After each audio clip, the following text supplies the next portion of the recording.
For 11 years, Masembe has been bound by shackles for a crime he was never charged for before a competent court. His trial on what he says were trumped-up charges of treason was presided over by a couple who were both the prosecutors and judges.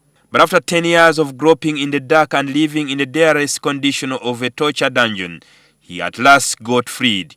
Simanyi Mukama Katonda yamanyi kubanga nze sibadde nasuubirivaayo okujjako mbadde n'essuubirimu mu kino ekiseera kye mbadde ntuuseemu nga njagala kufa wetta nfe nveewo ng'ekkomera linnyiye.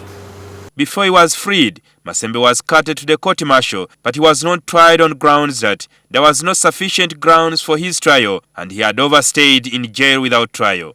He was then set free, but barely a day after, he was rearrested and detained for another year in jail in Mbale. Bantadde nabulwa mpandiikira akapapula akalaga nti mbadde musibe emyaka 10 na gumu ne bwe nkikugamba musajja munnange tosobola kukkiriza. He must be able to reveal the culprits, the people who took him to the safe house, because under our constitution, any person who causes your arrest is personally liable. 3 weeks ago, he was released. Era mukunta tata wange banta natambuza bigere okuva Mbale mu Balakisi paka Tororo. Despite his release, Masembe fears that he could be rearrested for speaking out. Jenosale naayitawo okumutuukako taata oyagala nzireyo mu safe house. That soldier claimed his salary and I'm sure somebody else had eaten it.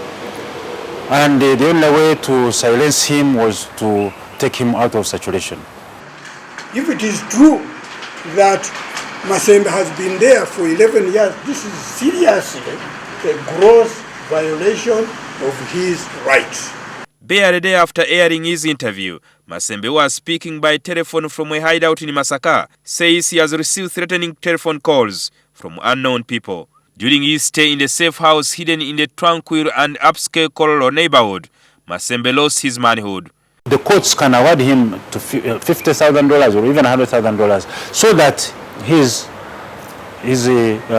given this kind of treatment. Munyambe mutaase obulamu bwange tomanya nnyinza okuba ow'omugaso gye bujja kuba sinza omukadde nnyo. Rwakafuuzi says he is ready to sue the state on behalf of Masembe. We are going to take it up in the High Court on several fronts. If it is true that Masembe has been there for 11 years, this is seriously a gross violation of his rights. We shall also go ahead to look for Mr. Masembe. We should get his contact and report to the commission here. Documents in the possession of NTV reveal that the Uganda Human Rights Commission had earlier on recorded Masembe's plight on a file number 120 in 2009 but did not take any action. Jingo Francis, NTV Weekend Edition.